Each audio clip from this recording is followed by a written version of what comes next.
I come bearing gifts. Derek Levy, look at all this. Donuts and surfboards, that's right? Us. Oh, look at that score. I'm going for that. Dibs on the old fashioned. And the board. I'm going to retire it. This is yours. That thing, this is, how long have you ridden this 1983, glass on fins. That is a magic board. Oh, this is great. Be good to her. Hey, I got some plans for us today. Oh, I'm looking forward to it. Thank you. This is going to be great in here, by the way. You buying lunch? Absolutely. Donuts. Manhattan Beach Toyota has given us a truck to go cruise around town on. Shotgun. You grew up in Hermosa Beach. I did. I grew up in Hermosa Beach. Let's go check it out. I'm in. Let's go. Yeah, this is a nice car. Toyota makes good stuff, man. You know, I had a Land Cruiser for years, and the thing, I just beat it to Land Cruisers are great for beating up. What was your first car you ever had? You know, I had a dune buggy. It was little Volkswagen dune buggy? It was one of those ones that are really collectible now. I forget the name of it. It was a red, white, and blue one, and the steering wheel would pop off.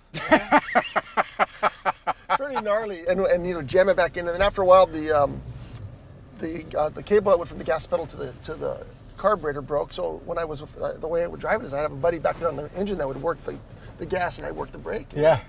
So that lasted for a while. And then the one car that I have best memories of is a 62 Rambler I got after that. Oh, and I had that all the way through high school and into college as well too. I bought that for $100 and sold it for $135. Made a profit. What is no longer around that used to be around that you loved? A couple of the restaurants, like the Hibachi was a great place to go. Man, was that good. You know, the best artichokes in town. La Villa was a really good Mexican restaurant. It was owned by a family, a Mexican family, and we would go in there as teenagers, and they would, you know, they'd give us beer. Not give us beer, they'd sell us beer. Right. You know, they never carded us. You could eat for a couple bucks and get drunk. You know, it was a point where I had to decide if I wanted to try to go become a professional surfer. I was doing well in the amateur stuff in California, and there was no money to be made in professional surfing. That sounds pretty shallow, but right. You know, that's the reason that I went the way I was going to go, and I started just going to school. Passed all my exams first time around. I was 23 or something when I was all of a sudden I was a doctor. It's like, wow, geez, you know, if I was to define who Derek Levy is, being a chiropractor is like 15th on the list. What was the Levy family like? You know, my dad raised 4 kids. He was a school teacher making $12,000 a year and could live in the South Bay for that amount. So that tells you something about the South Bay. How it's changed, right? You can't live now for $12,000 a year? For about 3 weeks. You know, but you know, he fell in love with surfing. And that's the reason that we had moved to the South Bay. Right. And he brought us up on the beach, and we loved it, and he made it work, you know. And my dad's the greatest guy in the world. He really is. You'll still see him. He loves his schedule. He's at Uncle Bill's 8 to 9 o'clock in the morning every Monday through Saturday. Nice. And then Sunday for the last 30 some odd years we've met at the local yoke. And he's almost 90 now, but he goes and walks every day. He reads his book. You'll see him walking on the Strand, or he's like Mr. Magoo going across the street reading a book, you know. Right. You think he's gonna get hit by a car, you know? Gets on the girder, and the girder goes to the airplane, and you know. And he took us and he raised us all, and God, man, he's my hero. That guy, yeah. Just brothers. I've got 2 brothers. One passed away. Sorry, my brother Nace, he was a good dude, man. I miss him. I think about him every day. Yeah. They say they take the good ones early, right? That's why we're still around. Thanks for breaking that. My brother Mark. And my sister, Mark? Yeah, my sister Raylene lives in she's the oldest sister. She lives in Florida. And then Mark, yeah. And then Mark is the is the surfer. I mean, he's the big surfer, right? Yeah, he's the good one. He's the good one in the family. And the smart one, and the talented one. Guy can paint, he can make good music, and he can surf, you know. We can beat that out. I heard you had a little scare this winter. Pretty big set came in. 2 big sets. The first one. 2 different occasions. Yeah, 2 different occasions. Okay. The first one was on that Wednesday. And I've never seen this before. And in hindsight, I think it was a rogue wave. I really do. Because it was feathering across my vision. It wasn't just like a cap or anything. It was across my vision, feathering wave. And it was about half mile out. I looked back at Jason. I go, "Did you see that?" Because we went over a wave. And he goes, "No. We went over the next wave." Went, "Oh my goodness!" You know. So we all started scratching, and the other wave was breaking way out, just 20 feet of white water or something like that. I don't know. And it just cleaned us all up. And then that was a big haboob, and people talked to me about it, and I said, "Yeah, I think that was this is a swell of a decade, you know." And then a week, and then 10 days later or 9 days later, the next Friday after, there's another big swell. Another set comes, and this wave is just like the horizon goes dark, and we start paddling out. It just totally cleaned us up. It broke so far out, but it's a year of the cleanup for me. I've got big waves, but I've just got my year of the cleanup. I like that. That could be my new movie. Chasing clips. You don't want to do that. You don't want to chase cleanups. Now, where were you born? You weren't born here. You were born. I was born in Hollywood, California. Hollywood. February 5th, 1959, at Kaiser Permanente. I'm going to be 60 a week from about now, next Tuesday. Happy birthday, the big 60. I know. Obviously, you got remarried. You have your wife now. Yes, Brenda. The lovely Brenda. The lovely Brenda. It's so nice. She's such a sweetheart. I don't know why she's with you. Oh, she's amazing. She's a little stupid. Must be. But she came to you and she says, hey, look, I want to have a child. Yeah, I've got 3 grown kids, Samantha, Molly, and Luke. They're in their 20s. They're done. I was feeling some freedom here, playing volleyball and surfing and this and that. And Brenda comes along. I went through these women. I would go, look, I'll be a great boyfriend and we'll have fun, but I'm not going to get married and I'm not going to move in with you and I'm done, you know? Right. And as a relationship Enjoying life. That was Pure Avenue Junior High right there, by the way. Yes, did you go here? I did. I was the president of Pure Avenue Junior High. I was there with Tommy. No way. Tommy Horton, and yeah. And this was a big field. The veteran windmill was right over here. And then there was all these little old houses. That it was a cool place. That was old Hermosa. Back to your story before. Yeah, yeah. And these were train tracks. Love it. We used to play on the boxcars that they'd leave here and go in there and screw around as kids. So they would leave boxcars right here. Yeah, they would be just randomly leave a boxcar somewhere, and we'd go there and play as kids on them.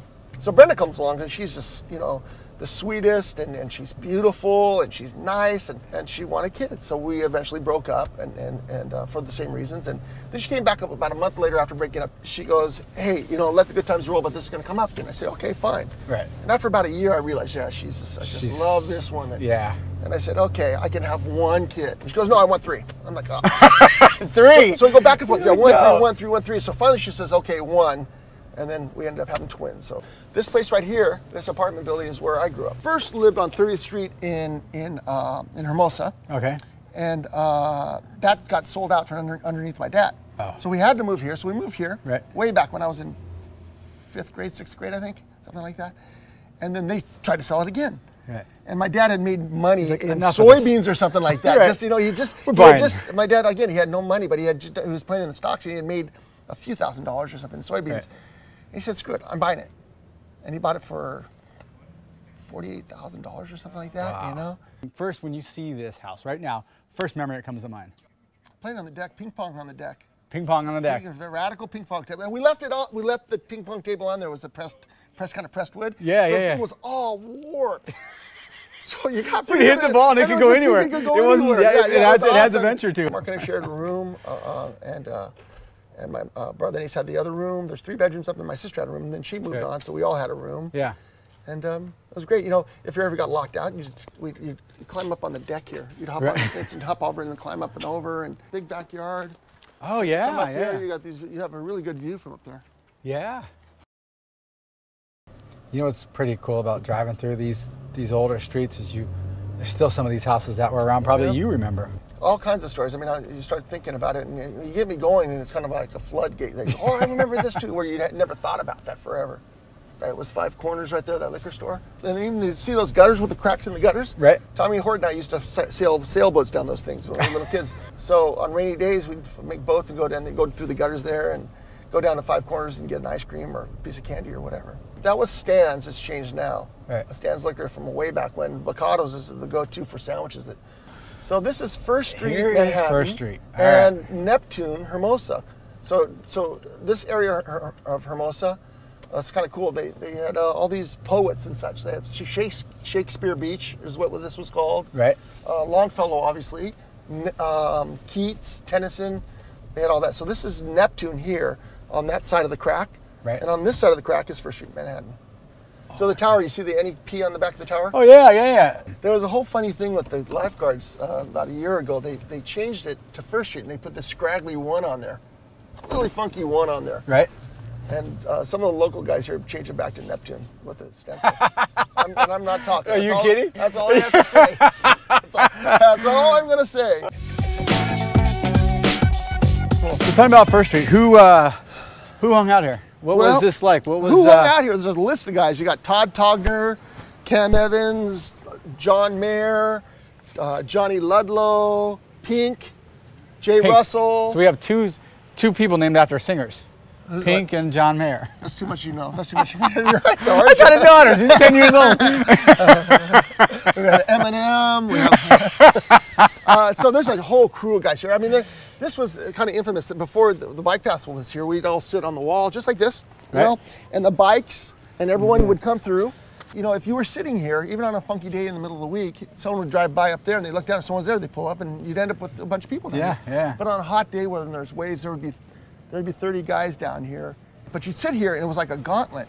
And years later, I still hear it to this day, you would hear someone say, you know what, I would, chicks mostly, would say, you know, I wouldn't go through you guys. I'd go around through the alley and come down on 3rd Street. Like construction site. And I don't blame them. It was all good fun. It was never, you were young. Malicious. It was a great place to grow up. And it still is. You know, I used to have Pat Reardon come down here, Jeff Jacobson, and a group of guys still hanging out. And we come down here and we have sandwiches, go up to Picado's and grab a sandwich and sit down here for an hour or two, jump in the water, catch a wave or two, and then head on our own way. So you still have people from 50 years ago that you guys still will come down, like you're saying, grab a sandwich? Yep. You know, there were groups like this. This was a pretty big group, the 1st Street group. There were guys at 4th Street, you know, you talked to Weems and all the guys down there. And then there were guys at the pier, and there were guys at 15th Street, and there were guys at Marine Street going that way. There's 21st Street guys and so on. And you don't see those crews so much anymore. And it's kind of sad, you know? And it was the old school, younger surfers coming up, older surfers on top, and you would teach these guys, like I was taught, that, hey, this is how you respond in the water, clean up the beach after yourself. And if you didn't, you got thumped. Who was at the top? Who did you remember? Well, when I started, my brother Mark was down here with his guys. So he was the main. And then they got nudged out by myself and Johnny Ludlow and John Mayer. And is Mark gonna agree about that you came and you nudged him out? Oh, absolutely. He knows. He knows. But you know, he circled back and he's very good friends with all the guys I just mentioned, and we travel together. And so this is a great place that I spent a lot of my life, right on this darn wall right here. So pretty darn lucky. I'm blessed. I wouldn't change it. I've been all over the world.